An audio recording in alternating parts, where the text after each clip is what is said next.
He's only and is even. These public sector workers and private sector workers have been marching through Parliament Square and around Parliament for about an hour now. Now, you can't see them behind me, and that's because the police have asked us to stay on top of the hotel. Last time we were here 2 weeks ago during strikes, we were filming off the balconies and down on the streets, and they've asked us not to do that this time. So far, things have been very peaceful, but it is tens of thousands of these workers coming into the streets and protesting during this 24-hour strike because of this third round of cuts that the government has announced, some $6.5 billion of budget cuts and tax rises that are going to affect everybody. Fuel tax rises, VAT tax rises, along with cutting some of the public sector employees' salaries. Earlier today, we filmed a rally of policemen and firemen who were striking today. Not all of them, but this group was striking. They had a peaceful rally, but a very big rally in central Athens because they too are affected. We should say the media are striking today as well. Teachers, banks, the airports, the ports, all of it on strike and closed.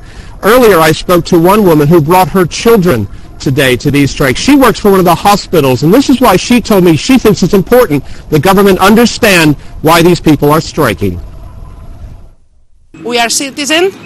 We are vote him, anyone, and we want to help us, not the banks, not the companies, not the rich men, the poor men, the worker men only.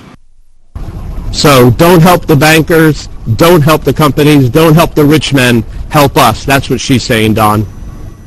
Jim, are all these strikes going to make any difference, or is this just an inconvenient storm that the government is prepared to ride out?